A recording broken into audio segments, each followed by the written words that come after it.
Good morning, Brawick Court School, and what we're going to do today, we're going to learn, enjoy, succeed.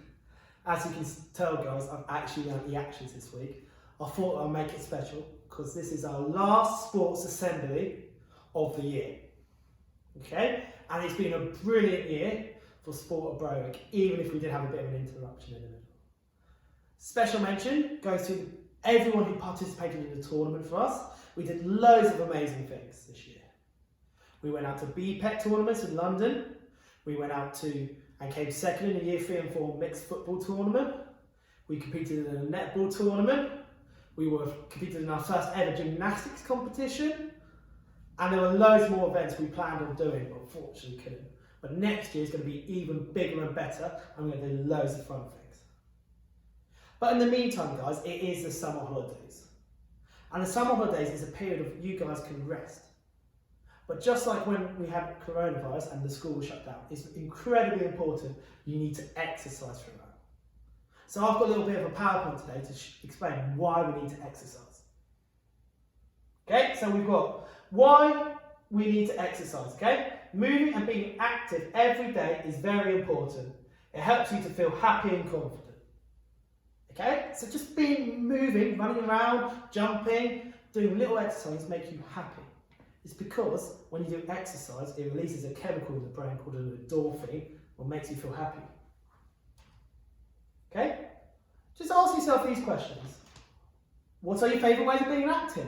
So we've got loads of different ones. There's a bit of dance, skipping, basketball, rhythmic gymnastics. Why do you think exercise is important? Other than being happy, making you feel happy and confident, why else is exercise important? How do you feel when you've been exercising? And how do you think exercise helps your body? So that's quite a good one. How do you think exercise helps your body? Do you think exercise will help you make you grow big and strong? Let's find out, shall we? So your body. This diagram shows the main organs of the body. Which two are the most important when exercising? Okay? Hands up if you think the brain is one of the most important ones. Hands up if you think the lungs are one of the most important ones. Hands up if you think the heart. Hands up if you think the stomach. Hands up if you think the liver is one of the most important ones, so the liver is the brown one. And there's the appendix as well, so hands up if you think the appendix is. How about the large intestine? Or the small intestine? Which two do you reckon are the most important?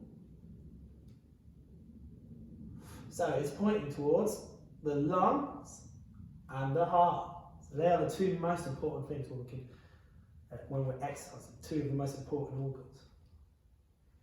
Well, did you get it right, guys? If you did, you can award yourself a house point. What do you know about these important organs? So think to yourself, what do the lungs do? So can someone tell me what the lungs do? And can someone tell me what the heart does as well? So primarily, the lungs help you breathe in and out of air. So it gets the oxygen in. And what does the heart do? The heart pumps the blood around, okay? And pumps the blood around to your muscles so they can work better.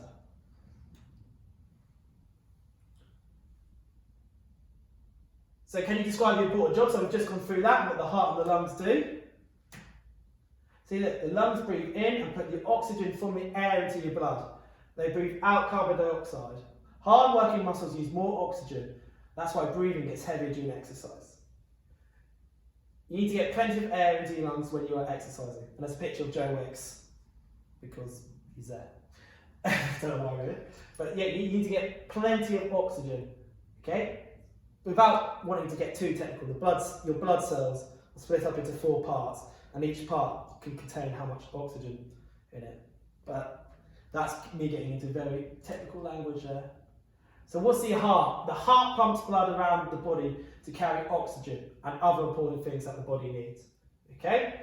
So the way it works is your heart is split up into 4 chambers. Okay? So think of it just a circle, split up into 4 chambers. Okay? It's got the top 2 are called the atriums, the bottom 2 are called the ventricles. The blood will come in through your atriums. There's a little valve the blood will rush through to the ventricles, and the ventricles are the big part of the heart, so the bigger part, these two big parts, and then the ventricles will pump blood around the rest of your body.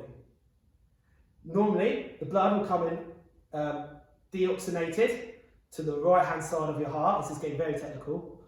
So the right hand side of your heart gets deoxygenated, so there's no oxygen, and it will pump the blood through to the lungs to get oxygenated and get oxygen in, and then goes back to the left side of your heart. It's all happening in your body. It was amazing. And the left hand side is oxygenated blood, so it goes down through the atriums, down to the ventricles, and then the ventricles pump out the oxygenated blood throughout your heart. So your left half of your heart is slightly stronger.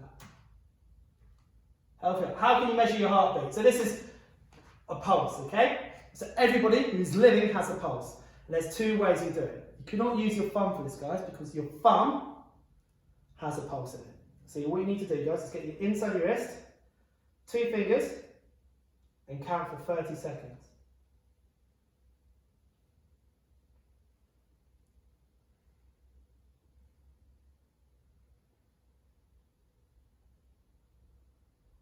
Okay, and see how many you can do, and you can tell how quickly your heart is beating.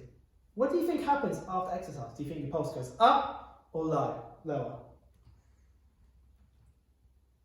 There you go.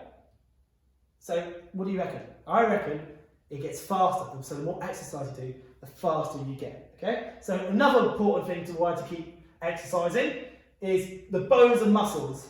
Okay. So we've got the skeleton system and the muscular system. Okay. So we're going to go through some of the key bones. I'd be really impressed if any of you know this. Okay. You won't be able to move without your body and the muscles in your body. So the muscles actually work in pairs. Okay. And that's why for contraction, for getting shorter and lengthening, they work in pairs. So it's really important that we use our muscles. Okay. Do we know any of the names? Okay, so I'll give you 10 seconds to see if you can name any of the bones or muscles. Okay, any of the bones and muscles. Okay, how do you get on, guys? What bones did we get? Let's have a look. You can stand up to find your own bones, or you can just look at them now, and let's read them there. Let's see if they come up. Okay, they don't come up, so we're going to go back one more slide.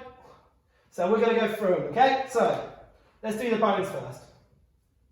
So this is called the humerus. That's why everyone calls it the funny bone, because it's called the humerus. Then you've got 2 bones in your arm. Okay, you can feel them. One there, one there. This is the radius.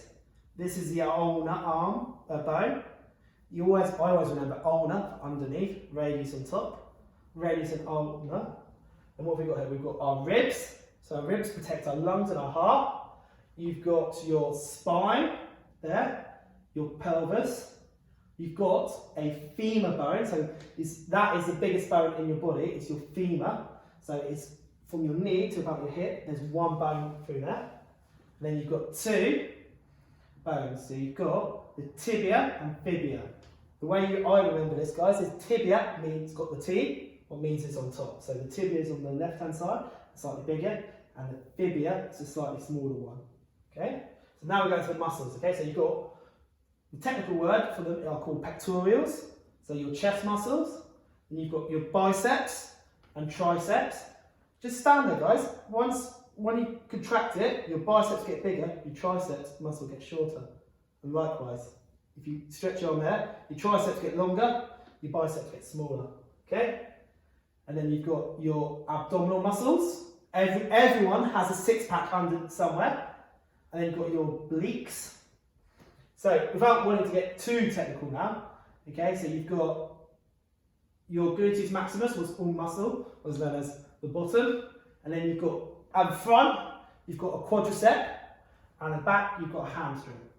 The reason why it's called a quadricep is because there's 4 muscles intertwining to each other to make one large muscle, hence why it's called a quadricep. So your quadriceps on the front, hamstrings on the bottom, and then you've got, most people call it a calf muscle, but it's actually called the gastrocnemius. I think I pronounced that correctly. And that is your calf muscle down there. So these are bones and muscle. But there's one muscle we did not talk about, and that is, you might have seen it, the brain. So when the heart beats faster, it pumps more oxygen to the brain. Okay, we discussed that with the heart. The left side of the heart works really hard and pumps more oxygen to the brain. Movement helps people concentrate better. And exercise also can help improve learning. So if you're ever doing learning over the summer holidays, or when you get back to school, exercise is really important and can help improve learning. Movement is great for our physical well-being. Exercise also helps with our mental well-being, which is just as important and even not more important. So we go back to right at the start saying exercise makes you feel good about yourself. Being active helps people to have more energy to enjoy doing things they love. Many people feel relaxed and positive after exercising. It can help people sleep better as well, so you get more tired as well. How much should you exercise? This is a really important question, really, because loads of people might be able to exercise for loads more than what should be recommended. Okay, but this is what should roughly you exercise. But being active every day, even if it's in small bits, is really important. And how long do you think, guys? How long do you reckon? If you had a choice, how much would you spend exercising each day? What would you reckon? Do you reckon it'd be 15 minutes per day? 30 minutes per day? 45 minutes per day? Or 60 minutes per day? Okay, it should be for 60 minutes per day. But remember, this does not have to be in one go. So just like maybe at lunchtime or break time, we split it up, you don't have to do 60 minutes straight away. You should be trying to 60 minutes each day. There you go. Well, were you active? Depends if you had been with me or not to see if we were 60 minutes. But 60 minutes is quite a long time. But hopefully most of you will hit that target. Okay? Think about typical week. What different physical activities do you do? Okay, so we won't do make a grid on your whiteboard. Okay, but just have a think of what physical activities you might be doing. So simply walking to the car counts as a physical activity. Playing in a nature reserve counts as a physical activity. Okay, so note all these things. Playing at playtime is a physical activity. How many physical activities do you do in a week? Okay, so there you go. Walk to school, PE, playtime. There you go. So do you and your partner or person next to you, or even your family, have similar ways of being active? There's loads of different ways of being active. Here, what are some of the ways? Playing with a ball, riding a bike, swimming, walking. So all these stuff, well, I know loads of you do already, but there's loads of different ways you can be active. And what other ways you can get active as well. So come and speak to me, see what other ways you can become active. And there are activities to suit anyone. And most importantly, with all sport, and I say this when we go to the competition, and I hope what we want to build here is lifelong participation in PE, is always have fun. Okay, I'll see you around for PE lessons. If I don't see you guys, I probably will, because I still got a lot of you because I'm silly. Have a great summer holidays and stay active.